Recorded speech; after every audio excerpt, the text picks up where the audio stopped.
Hi, it's Lou Withers. I thought I'd show you another technique that I use a lot. Another sort of mojo busting one, and another one where you can use stamps that you've got and extend them.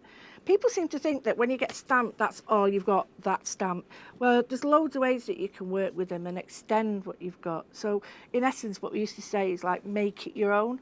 So you take one stamp and then you add your bit to it. So I'm going to do that. I've got a piece of card again. I'm using Pink Frog. It's got that beautiful sheen on it, and you can. It's hard to see, but when you get it home, you get some. I can highly recommend it. It's got a beautiful sheen on it, and I'm using a mandala by Marlene by Studio Light. It's got beautiful detail already on it, but we're going to go one step further. So I've got it on my platform. Don't have to have it on this platform. I've got the card there. I'm just going, make sure you're, I know this is clean, so I wouldn't normally do this, but clean it up, make sure it's central to where you want it. It doesn't have to be central though, you can have this anywhere you want. That's just what we're used to, isn't it? Now I'm going to, I don't need, this platform by Studio Light does not need altering, so you do not have to change it in any way, because these suspension pieces here allow it to be moved. So whether you've got red rubber, flat, or acrylic stamps, it doesn't matter. It allows them all to go on in. But we don't want that, so I'll have to do it again.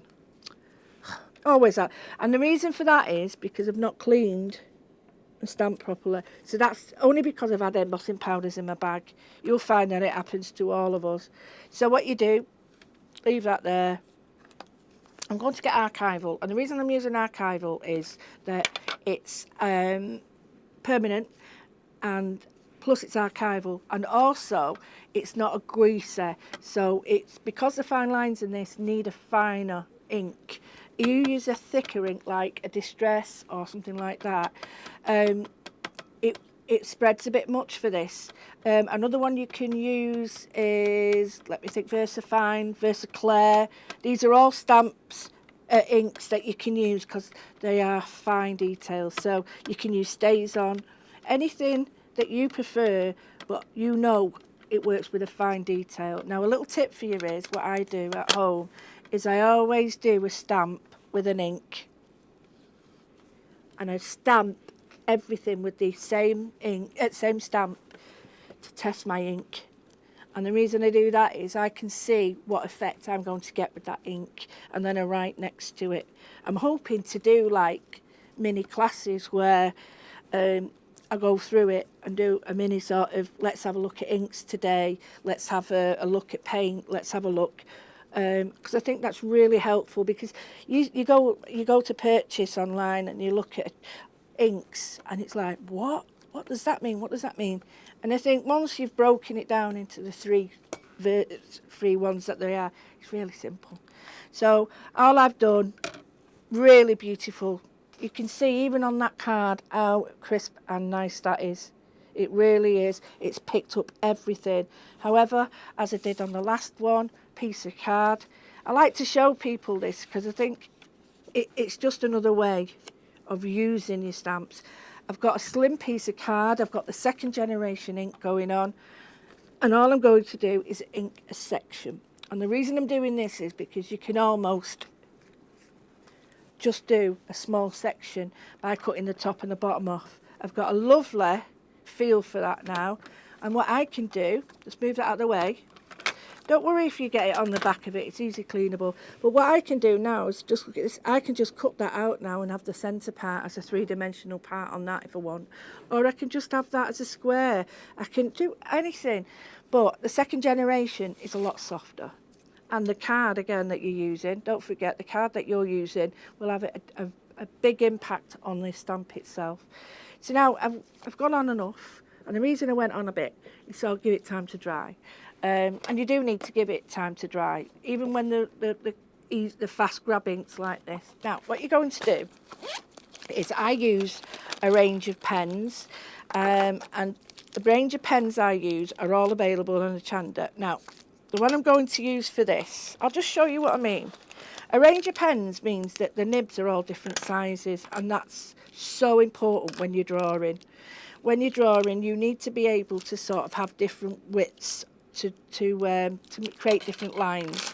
And as I've just shown you there, the ink is different on the stamp. Distress and oxides are different to archivals. So here I've got a range that I use. I use a lot more, but we'll just go for these. And they've all got a number on them. And on the number there's a 1, a 5, 5, a 5 and an 8. And they are made for certain things. So let's have a quick look at number. We're looking at a 505. So there. Now this is the one I'm going to use now. It is a 005. Can you see there's a huge difference? So to have a good set of pens in your workbox is so important. It allows you to then sort of do your own drawings and make your own lines the right. It's a bit like on the computer, you can make the widths of your pen different. So I'm taking the 005 and I'm looking at this area, and I think I really like some of these, and I'm going to create my own doodles. I really love this. At the back you've got these lovely like wavy lines, and I'd love this to extend a little bit more. I love this shape here, so I'm going to extend this even more. So this nice shape here, I'm going to go from middle to middle. I won't do all this because I will end up here all day. I'll just show you the bare bones. So it doesn't matter if it's wobbly. There's no line police coming, I don't think. And you just generate your lines. Right, so here what I'm going to do is, I don't want it to be exactly the same as that, but I am just going to put on this. And this is the same as the top of that. So I've done that. So you carry on and do all that. And then we've got this lovely shape here, which I don't want to sort of ruin, but what I am going to do is just make it a little bit bigger. So I'm using my 0.5, sorry, and I'm making a circle. Then I'm going to go with, let's go with, I put the wrong ones away, sorry about that. Let's go with a 5, 8, there we go, a 5. And then without me having to do this, because when you've got one type of pen at one nib size, if I want to create a dot, that is very hard for you to see. I have to keep doing this to make it bigger. Well, so I want a dot that big, and I want a dot that big. I just use a different pen size. So all I'm going to do, this is a 0.5, so I'm going to go now with a 0.5. And you can see it's just that tad bigger. Right, and then what I want to do is I quite like this shape that's happening here. So this is all about you taking a stamp but making it your own, and not sort of saying, okay, I only want it like that, or I can only have it like that. You don't. You can have it any way you want. But I love this almost like fields of flowers, and I'm just going to do a couple of lines, different various sizes, and I'm aiming them that way, and then I'm going to get my 0.5 and I'm going to add the bobble to it. I think there's more technical terms than that. So now I've created this lovely line, but I'm thinking I quite want a little bit. This line here has got like a double bubble on it. So if I draw it on here, it's got a line like that, and then it's got that, and then that on that side. So that creates more depth on the image. So that looks a bit loose, so not enough depth. So just by adding, and I can do this with this size nib. If it was bigger, I wouldn't be able to. So I'm just going to put that in. That densens up that image. And then what I'm going to do is I'm just going to thicken up that line. Don't matter if you go over. It really doesn't. The most important thing is you just enjoying what you're doing. And then what I want to change it. I don't want it to look exactly like the way. So 3s are the number you have to do. So I'm going to do a couple of them. bigger than 3, just the 1 dot, I'm going to go to 3 and 2, just so it changes it slightly from that, and it gives me a little bit more sort of variation. So we've got that. It's actually taken from this, so you've got these wonderful designs copied by you but extended. And again here you can put in some, I'll put another one in there just to show you that you can change it. 1, 2, 3, 1, 2, 3.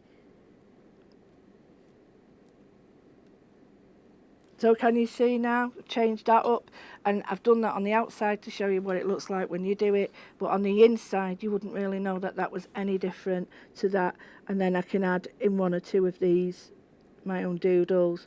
So if you get the chance and you're looking for pens to buy, if you can buy the range of pens, then you're going to be armed with all the nibs that you need. And then we'll just put a stitch line in this one,